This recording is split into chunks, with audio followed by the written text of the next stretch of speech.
Bonjour Jean-Michel. Bonjour Valérie. Comment ça a commencé l'aventure du Mich Café? L'aventure du Mich Café, ça a commencé en 2018. J'avais une passion pour le café, justement. Je voyais qu'il n'y avait pas ce genre d'entreprise-là dans le coin. Fait que je me suis dit que j'allais créer un petit café, voir la demande, comment ça allait fonctionner. Donc, j'ai loué un petit local sur la commerciale. Puis c'était minuscule, à peu près 800 pieds carrés. On a commencé comme ça. On est resté 1 an et demi, 2 ans là. Puis quand j'ai vu que ça marchait, que ça levait, j'ai agrandi puis on est déménagé dans le local actuel. Qu'est-ce que vous avez de différent d'un autre café? Ce qu'on a de différent d'un autre café, c'est vraiment l'expérience client. Moi, mon but, c'est que le client reste marqué par son passage chez nous. Fait qu'on axe vraiment sur qu'est-ce qu'il va vivre. Donc, on a un bar à crêpes, ça qui est pas commun dans un café.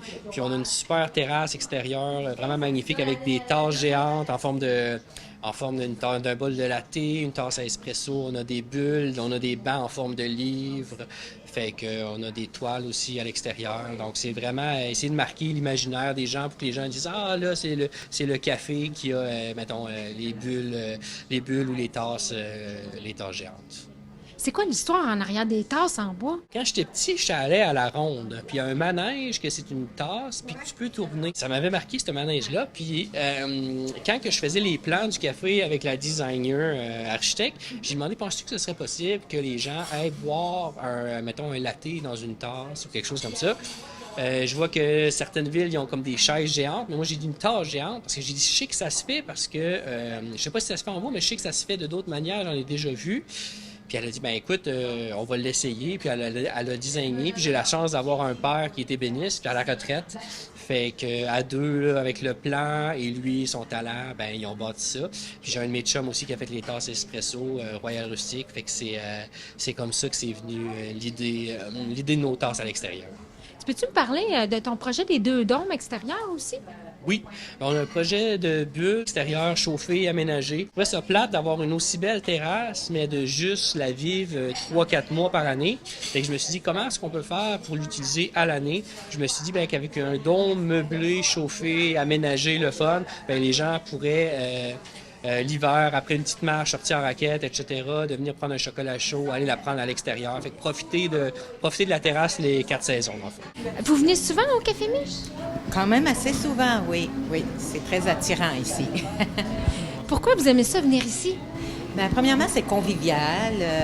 Et puis, il y a un choix un menu, je dirais, qu'on ne retrouve pas ailleurs. Donc, c'est comme une spécialité, si on veut. Et puis, tout est vraiment excellent et c'est souvent très santé. Est-ce que vous considérez que le Café Mich est un point de rencontre essentiel pour Chandler? Oh oui, oui, oui. Chaque endroit a son aura. Mais ici, c'est vraiment convivial, comme je disais, puis ça emmène à rencontrer toutes sortes de genres de personnes. Et puis, avec toutes les installations qu'il a fait, il y a à l'intérieur, bien entendu, mais j'imagine que vous avez peut-être filmé l'extérieur.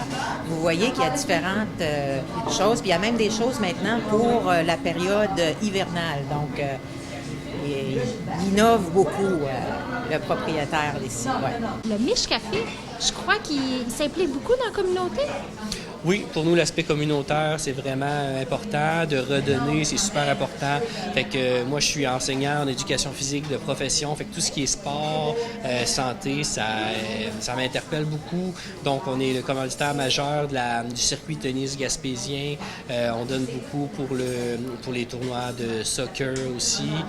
On s'implique niveau avec les madames et monsieur du tricot aussi les mardis soirs. Puis ça arrive souvent qu'il y a des compétitions locales, on va être là puis on va redonner. Là.